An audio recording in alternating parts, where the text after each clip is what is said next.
circling around this question of like what is learning, or how do we learn, how do we integrate experiences, what is memory, how do we live in this form,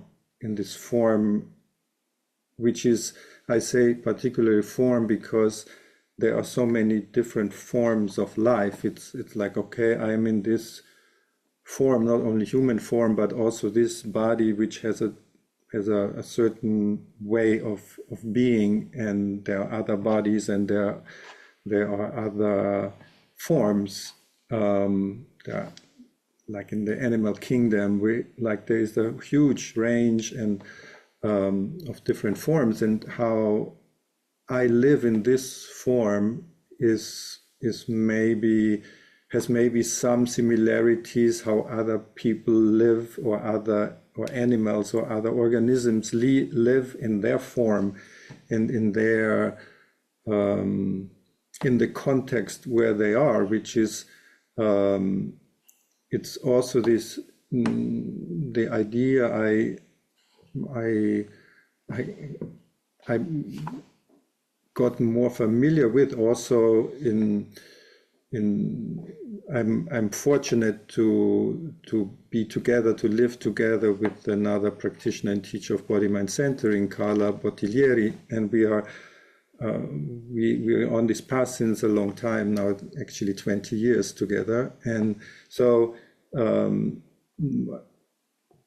the particular way of learning, which is not limited to body-mind centering, but also influenced by many other approaches, especially Rolfing and Feldenkrais, but it's more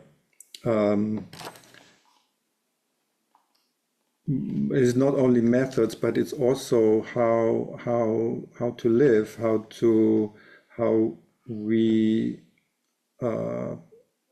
perceive ourselves, how we perceive the world, and how we integrate all these experiences of the past, of the present, and how we project that into the future, particularly to think about how we can get away a little bit from the idea that we are, like, everything is centered in us, and we have to work on ourselves to be in the world, but to see how it's a constant exchange from the very, very beginning of life, like from what very important information a few years ago, like when the epigenetics became more and more known, there was this discovery that the information from the grandparents, which is passed on to then the children and to us, is not carried in the DNA, but it's carried in the cytoplasma, in the fluid around the DNA. So it's the environment which is constituting also what we are. It's not like there's a program it's running, and this is just the beginning, and then it continues during the embryological phase, and then the fetal phase, then the birth, and then where we grow up. It's a constant flow between how we feel ourselves inside, and how we feel the world around us, and how we I don't want to say adapt, because it's I want to say like how the environment informs us, how we are embedded in the environment it constitutes us. So it's not like it is me and the environment, but me and the environment together are constituting that, what I call a self, myself. is not actually so separate, but it's really a combination of a symbiosis, not only with the microbiome, but also with the environment. It's like when we travel or when something catastrophic happens, like more and more now people are in really difficult situations, lose their home, or we realize very fast that this idea of the self which we have, and the illusion of the self, is so much depending on what is happening around us. And so the home we live, the country we live, what we take for granted is very much part of who we are. It's not that we are there and then there is the environment, but we are constantly in this symbiosis, and that constructs that the sense we have from ourselves. So I cannot. I mean I wrote down these questions not to answer these questions, but to keep them in the background as to keep the complexity of what these questions are guiding me and us in this world. So to come back to the question of learning. So how do we integrate past experiences into what is happening now in the present moment? So and I would like to break it down to a very a simple question of our perception and movement. So we could go in many philosophical discussions about that, and there are written books about that. But I would like to break it down to a very simple movement, and this when we start to move, when we move, before we move, we create an image of that movement. So before I even, and we know, like before I lift my arm, like my postural organization is preparing my body to lift the arm, and that is happens to the change of tone. So if you with me make this little experiment that you, let's say the right arm, just for simplicity. So if you rest your right arm on the desk or on your thigh, and you only think about to lift your arm. So you're not lifting your arm really, you just think about to lift it and observe what happens.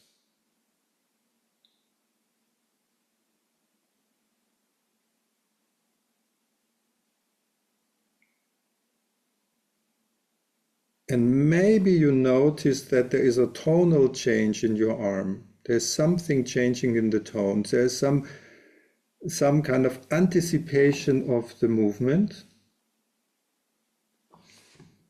And then you let go of that tone. So you imagine or you think about lifting your arm without lifting it. And then you let go of that.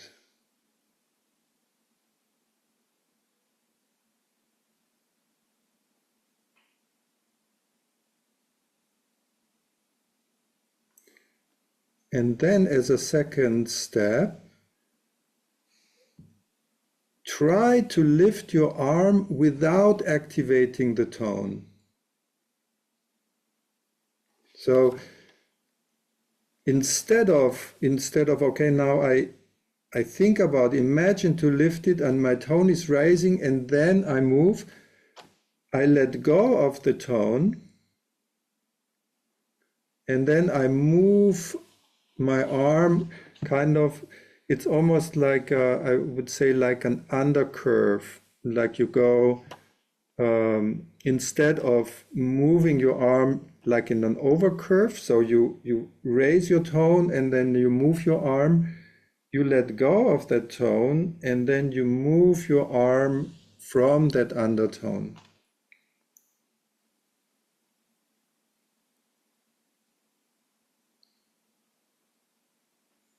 And then just notice what happens.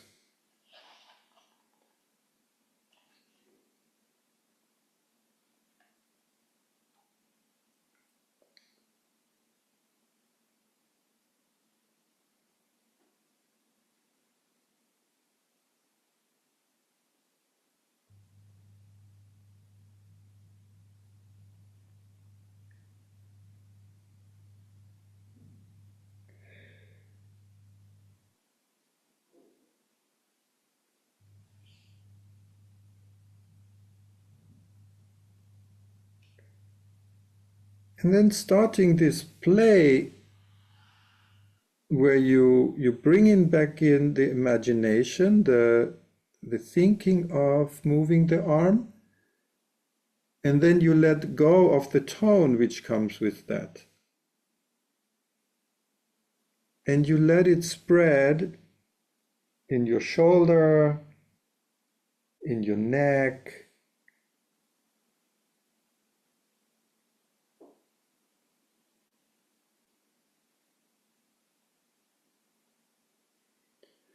the interesting thing is for me that when we move, we get information about the movement and we get information about the relationship between the body parts,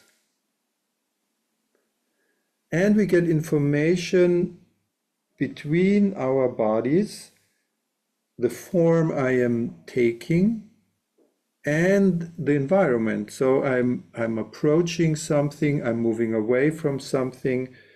Maybe my hand comes closer to my body, my hand moves away from the body.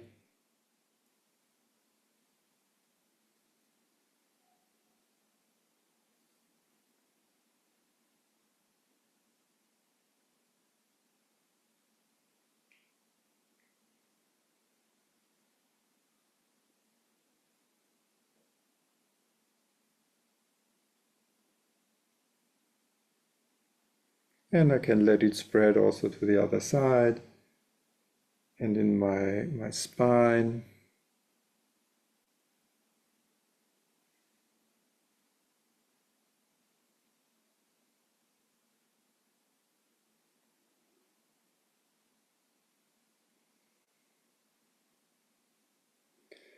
And maybe you can notice also that this familiarity to move, which we are all used to and we take so much for granted that we can move in this way, is also because we can anticipate our movement. So we can kind of mapping not only like that's like embodiment doesn't only mean I have an image and representation of my body, but it has also an image and representation of the space around me, the space of action around me. So where can I reach? Where can I go? Where can I lean? I have all that already in my image included, so I can anticipate and measure distances, I can measure weight.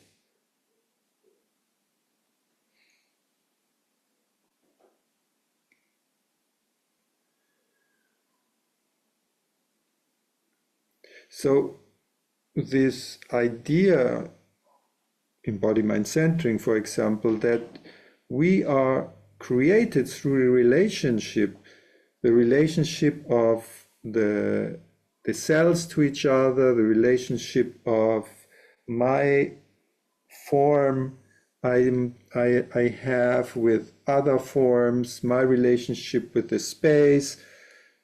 So it's not me in the space, but I am created in that relationship with the space, with the things around me.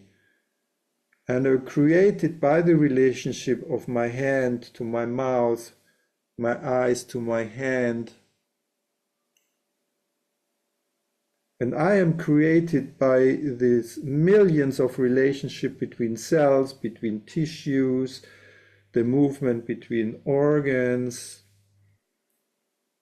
the sliding of the organs. And there is a knowing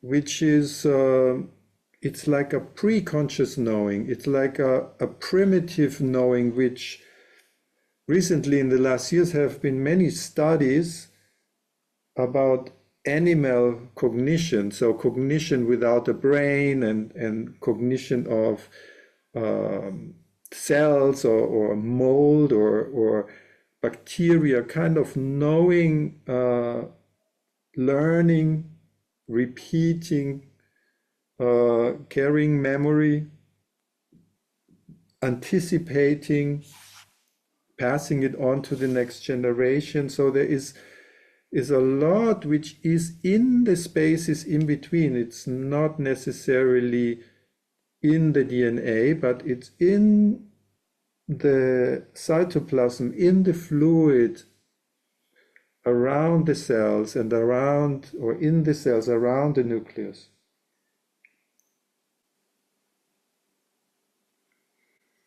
And plant intelligence as well, Jan writes in the, very much, yes, absolutely. And this is the most, so I mean, I keep talking, and while I'm talking, you can still move and still feeling the field, the field where you are moving, and what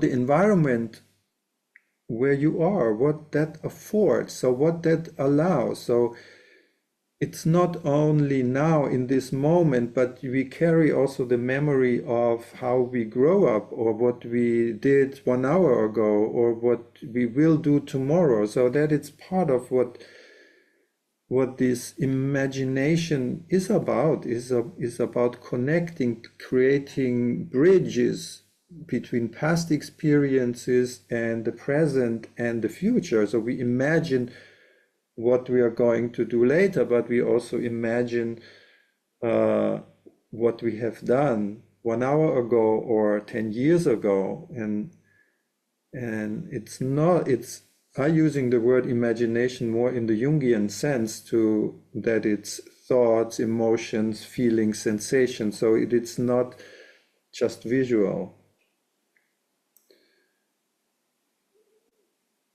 So yes, we have this primitive kind of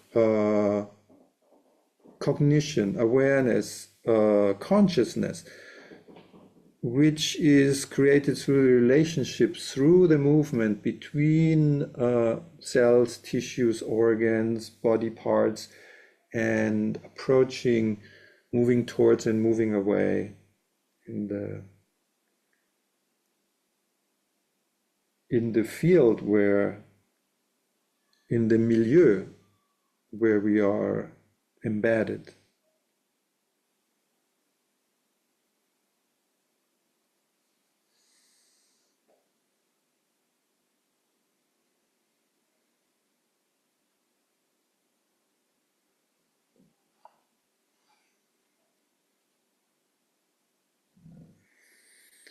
And then take a few more minutes just to bring that to a little pause. Just noticing how you feel right now.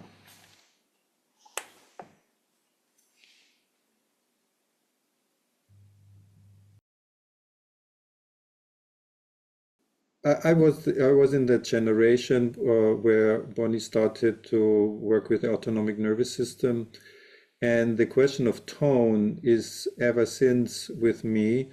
And when you talk about anxiety, it's I in the last time I found it very, very interesting to work with people with noticing the tonal changes on that level I was just describing. It's like because people jump very easily, and it's a huge jump to when you're anxious, you make like a huge tonal, and if people start to become aware of that, just a thought, a simple thought of a movement is activating the muscles. If they can start to be aware on that level of activation, it can change a lot, and then starting to move from that not activated place and starting to speak from the not activating place. That's because people also, when they start to speak, they get breathless. So how to speak from a place of not activation, of like a going under the tone, which was also coming from that time, the idea of going under the tone. So to go under the tone and start to move or start to speak or to respond from that place. It's very interesting. Like if we think about how to create a learning environment for BMC, for therapy, for individual sessions, and for me that it's a very in my experience very important for the work with the children with disabilities. Like how do you create an environment for these children to learn? And the tone is absolutely crucial for that. And I mean we know it also in uh, in BMC classes sometimes myself or other people trying to grasp, like it's actually the movement you made like this. You want to grasp the information instead of receiving the information. So that I think it's for the learning, it's very important that there is a sense of connectedness and of being part of something bigger, that a transmission can happen.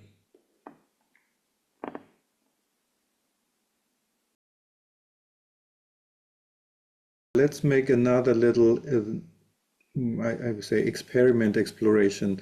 Um, so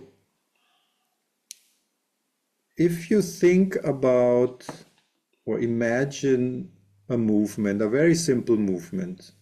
So you don't do it yet. You just imagine a simple movement. It can be just like grasping something or in any movement. And then again notice how your body gets ready, already imagining that movement, how your body gets ready to make that movement. And then move. So in not letting go of that tone or anything, just you imagine the movement, then you get ready to move, and then you move.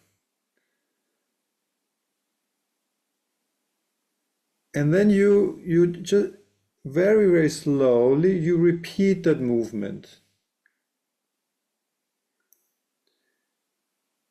And as you slowly repeat that movement, so even if you imagine a fast movement, now make it slow. It's maybe just a gesture, a simple gesture, or like a turning. Maybe you just turn to one side, or you look up, or so something very simple.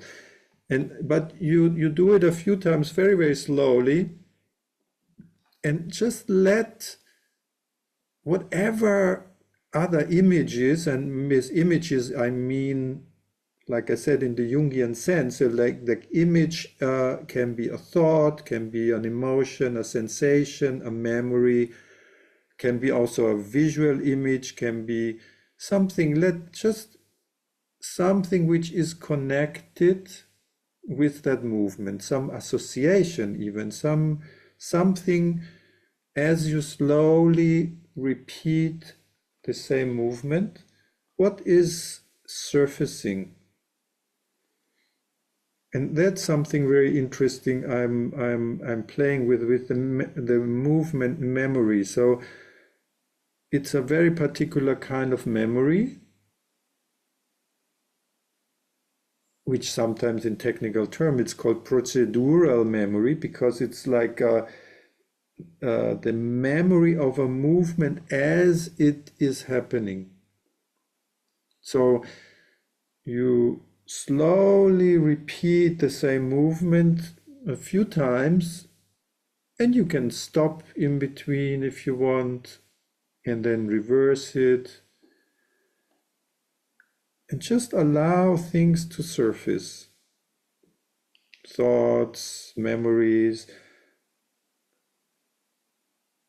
images, maybe even a smell, or even a situation. What does this movement remind you of? So that reminds me of when I was a few days ago picking a flower, or stopping in the movement and thinking about something. So, and how these associations you have, and this is something which I really also I took in very, very deeply, the idea of active imagination from Jung. So how it's not just any associations, but engaging with that movement and inviting other images to come, to arise, come to the surface. And then maybe out of that, out of these images, maybe other movements arise. So it's not staying with the same gesture, with the same movement, but allowing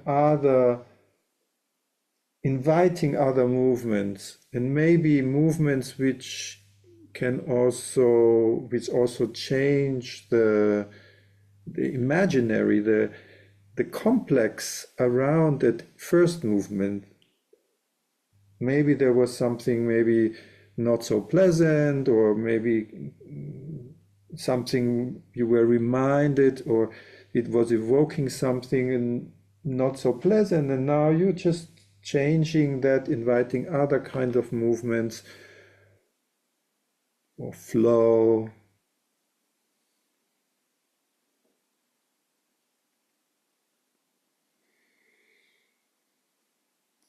So it's this idea that the imagination is connecting, is making a bridge with the past, and bringing experiences from the past into the present. And as you're moving, as you are projecting your movement also to the future. So what am I going? So what I'm going to do? What out of that flow between a previous experience and the present, how am I going to move in the next seconds, in the next minutes, and maybe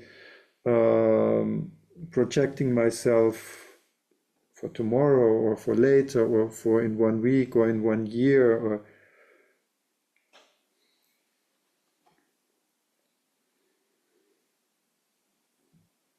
it's like a contemplation, a constant contemplation on the flow between the past, the present, and the future.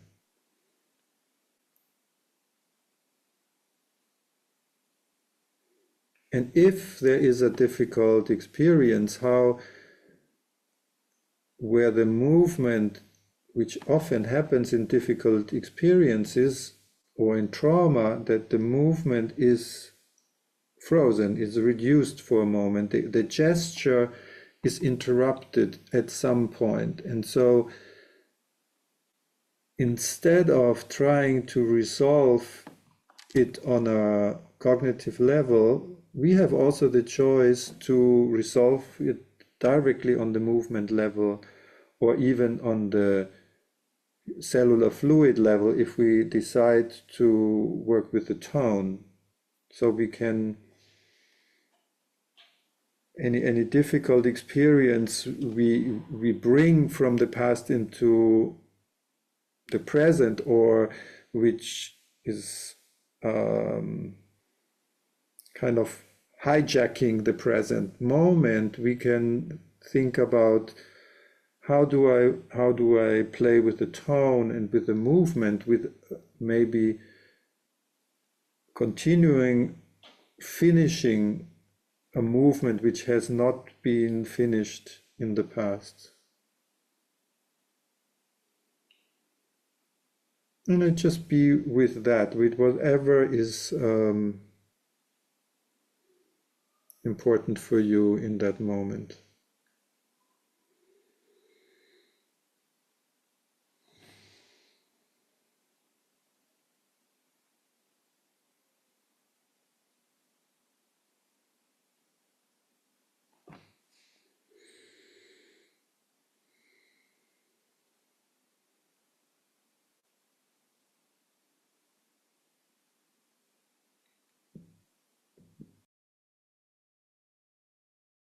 I think it's also the tone, the shift in the tone, which can open these possibilities. It's like it's very similar to authentic movement, but it's very different also. It's like and authentic movement is originally a Jungian practice of active imagination. So it is this allowing the things to shift and to happen.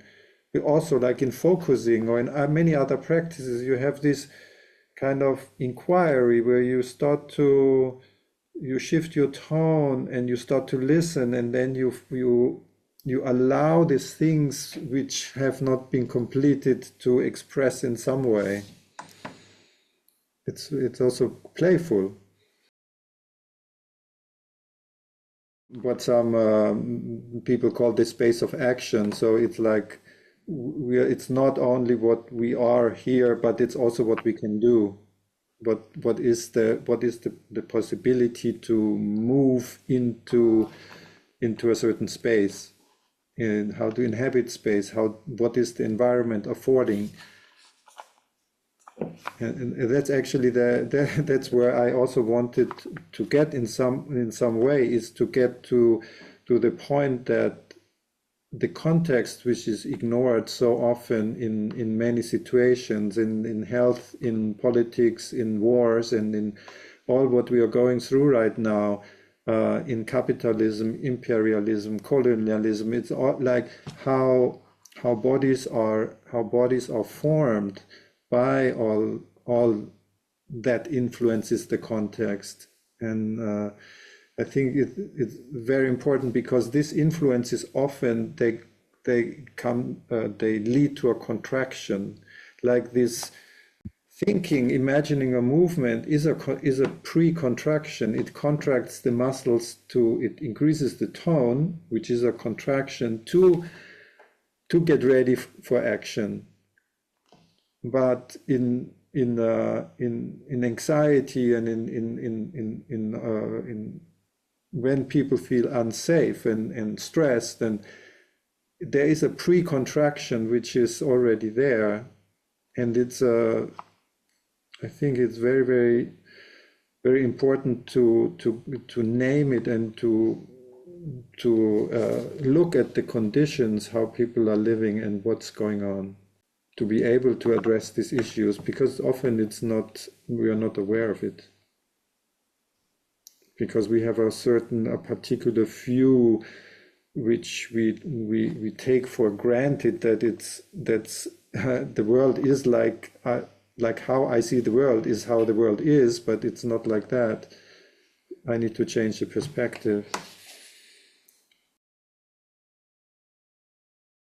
I think it's really a key for how I perceive, and I'm sure many other people perceive learning, is the participation of the student, or the person, the client, or the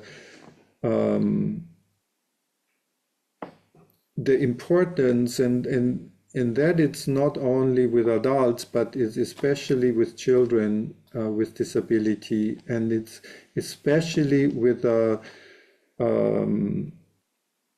this kind of with the awareness of the pre-movement, and the awareness of the pre-consciousness, the pre-cognitive expression or movement. Because you would think maybe an adult which is there on your table and kind of maybe not talking in that moment, or a child with disability who cannot express in a very good way verbally, you might think, okay, how can they participate? But we know from our practice that there is a, with the respect in the touch and in the connection, to establish a connection, we need to allow the other person to participate. And that opens many possibilities for learning something new.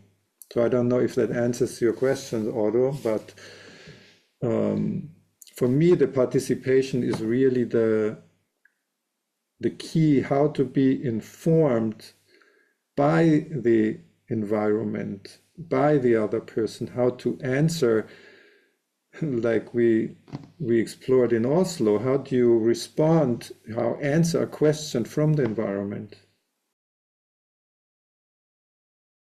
And especially with the children with a disability, is often like the motor planning is there, but then on the way there is something get lost. So the movement doesn't arrive like in a way, okay, I want to grasp something, and then it's okay, there is the command coming, the planning coming, and it, like what we do, it results in a successful movement. But what you can perceive when you touch or even see the children, you can see that their planning is there. We sometimes making that experiment with touching somebody, and you can do it with somebody you not now because we are not in the room, but you can do it with somebody. You touch somebody, you take somebody's arm, and then you ask them to think, imagine the movement, but not doing the movement. And then you take their arm in the direction where you feel they imagine the movement, and it's really, really surprising. And the people like, oh my God, what's going on? It's like they cannot understand even themselves, because it's not a cognitive function that I feel somebody else's movement. It's subcortical and even local function that I can attune my, if you want, my pre-movement, I can attune with the pre-movement of another person, and it's not a cortical function. It's like the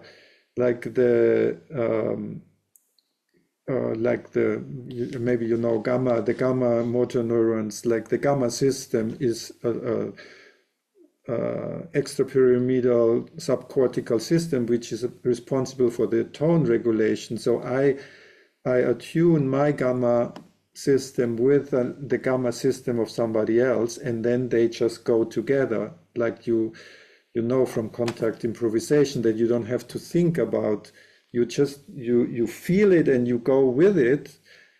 And the same principle is with the children. You feel it, they want to move, and then you support them in going in that direction. But it's even similar with also with adults. Like you move a little bit, and then you feel it wants to go further in that direction or further there. You feel when there is a restriction or there is something. You don't need to think about it. I was thinking maybe to explore that a little bit with yourself. So since we don't have, we cannot do really partnering here. If you put your left hand on your deltoid, so like on this part, so the fleshy part of your shoulder on top of the humerus, and then again think about or imagine to lift your arm. So yeah, maybe let your arm hang on the right side, and then imagine to lift your arm, like to make this movement. Imagine, and then notice what is happening in your deltoid.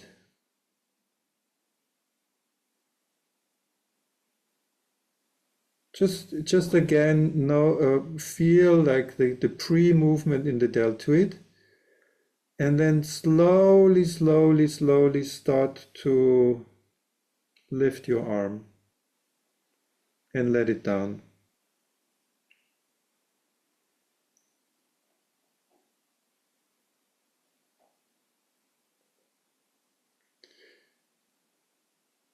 And then let it hang again, and then feel, do you feel in your deltoid something going down, or like down to your hand, or do you feel something going up into your shoulder? Just like this pre-movement, what you felt, do you feel it like going into your fingers, to your hand, or does it go up into your neck?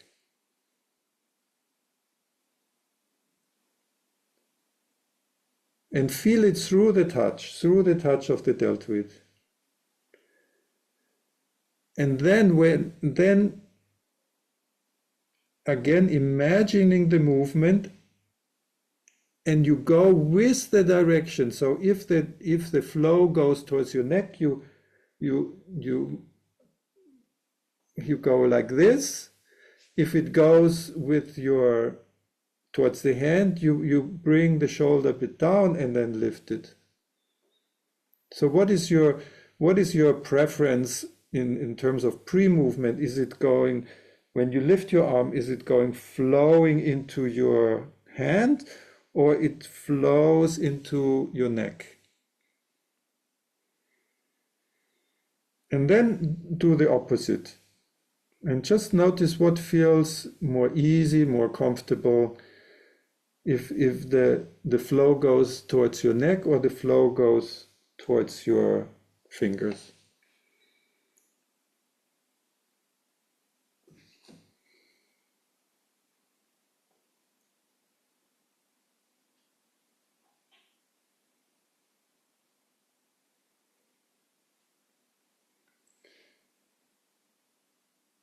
And that's what in BMC we call that feeling currenting. So it's the deltoid is a big muscle which facilitates the lifting of the arm if it is currenting down towards the hand. If the flow is towards the shoulder, it contracts. It makes a pre-movement of contracting the shoulder, which makes it very difficult to lift the arm. So it's again this question of what tone do you feel, and can you release the tone? So if you feel like the deltoid is contracting up, can you release the tone and then lift the arm from the undertone.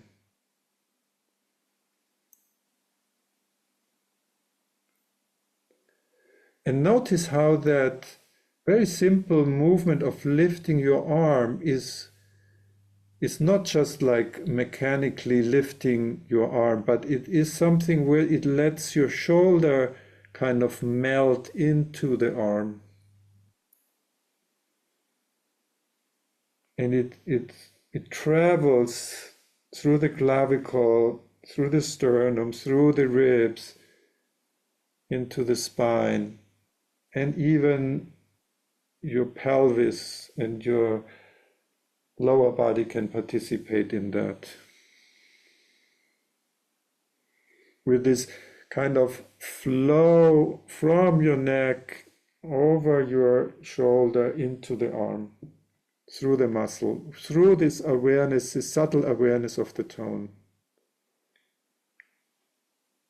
And how that creates a relationship with the space. So it's like going into the space. And if you for a moment just do the opposite, that you are, like we say in BMC language, currenting up, do a currenting with it, dealt with, is a completely different relationship with the space.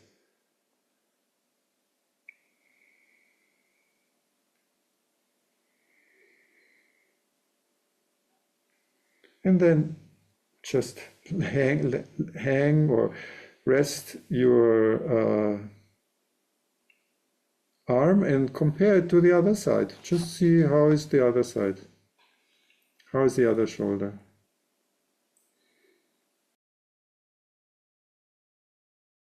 Now we do the opposite. Now we imagine a difficult situation. You imagine a situation today, yesterday, last week, last month, a few years ago, whatever comes to you, a difficult situation, and evoking that memory of that situation. Notice any tonal changes in your body.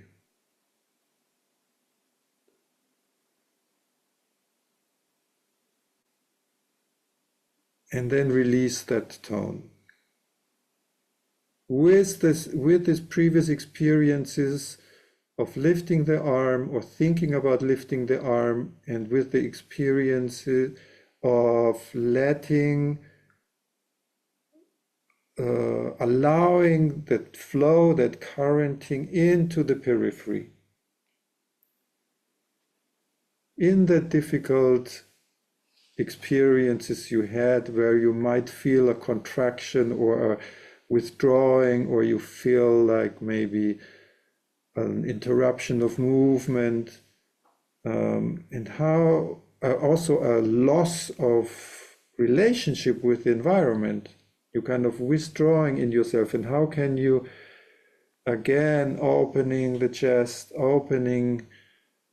allowing that flow into the arms to maybe complete a gesture or a movement which has not been completed.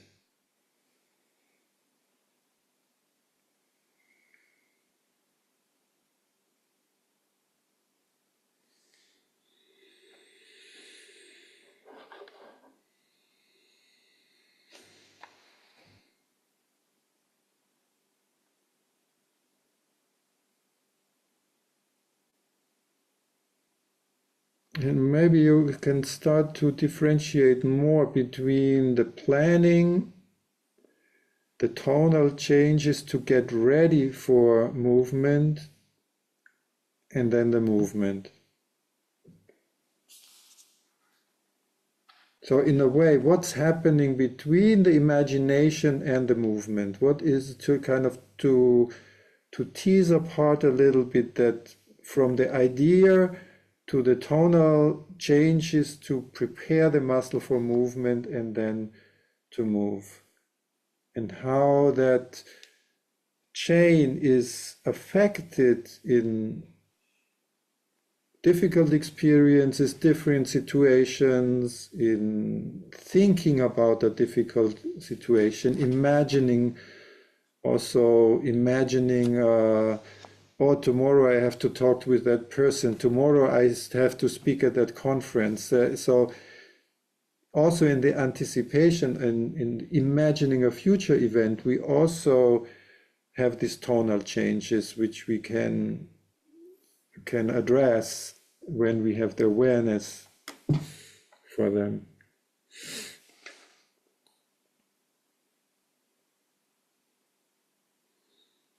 And then just take a time to do what you need. Sometimes I do this little exploration or experiment coming from martial arts where with a partner you hold on to the wrist of the partner and they try to get free. And the first reaction of most people is, I want to get free. They try to get free and forgetting that, like you have many other choices. You can just step, or like you just like in Aikido, you just step to the side, you move your wrist, you are free in 1 second. But like fighting it, you are not getting free. Because you don't realize your choices, you just fight the resistance.